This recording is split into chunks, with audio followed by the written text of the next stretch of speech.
अब वो होगा जिसका डर दुनिया को सता रहा था।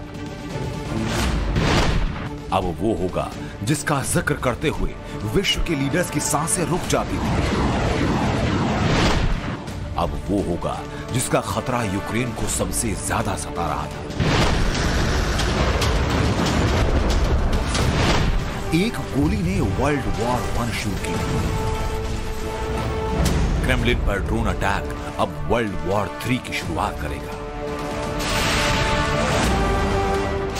पुतिन पर जानलेवा हमला, पुतिन को मारने की साजिश, ये वो लाइन जो रूस कभी नहीं भूलेगा, जिस पर रूस कभी माफी नहीं देगा। क्योंकि अब बात पुतिन की है, और जो लोग पुतिन को जानते हैं वो एक बात बोलते हैं, पुतिन कुछ भी बर्दाश्त कर सकते हैं, धोखा नहीं। पहले एक ड्रोन आया, उसको क्रेमलिन की डिफेंसिव मिसाइल ने नष्ट किया। फिर दूसरा ड्रोन आया, उसको भी आसमान में टुकड़े टुकड़े कर दिया गया। तस्वीरें साफ बता रही हैं, दुश्मन का प्लान खतरनाक था, जानलेवा था, और टारगेट पर पुतिन थे। हमले का सीधा आरोप यूक्रेन पर लगा। रूस ने साफ कर दिया,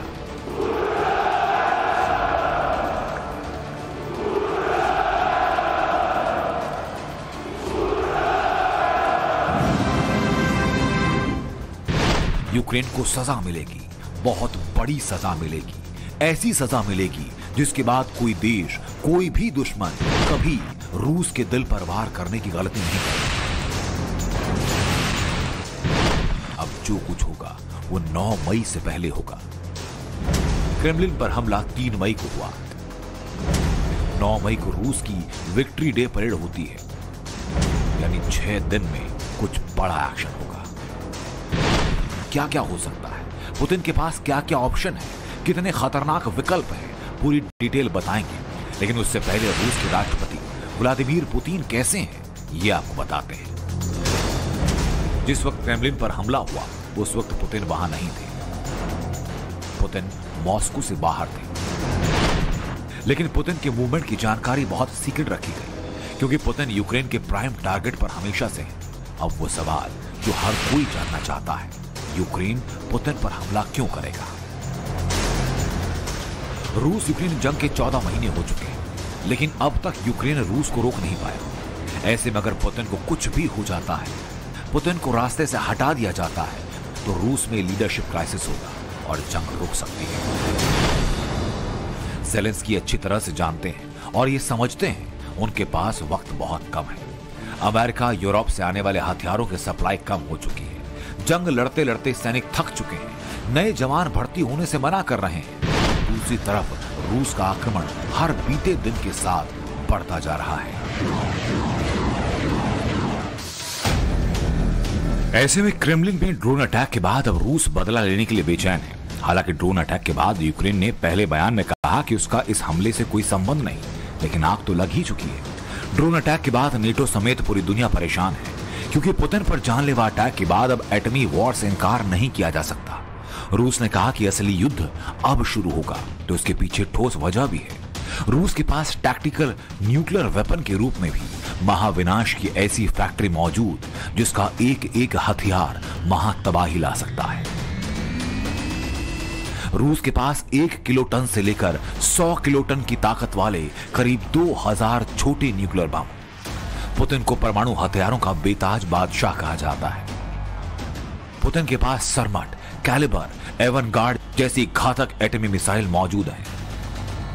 न्यूक मैप वेबसाइट के मुताबिक अगर यूक्रेन की जमीन पर रूस 1 टन की न्यूक्लियर वॉरहेड वाली कैलिबर मिसाइल दागता है, तो कम से कम 18,000 लोगों की तत्काल मौत हो जाएगी। 700 मीटर के दायरे में हर बिल्डिंग तबाह हो जाएगी। सबसे मजबूत कंक्रीट निर्माणों को छोड़कर 500 मीटर के दायरे में लोग 3rd डिग्री बर्निंग के शिकार हो जाएंगे। 780 मीटर के दायरे में रेडिएशन ऐसा फैलेगा कि 1 महीने में ज्यादातर लोग मारे जाएंगे। जो 15% लोग बचेंगे वो कैंसर से मर जाएंगे।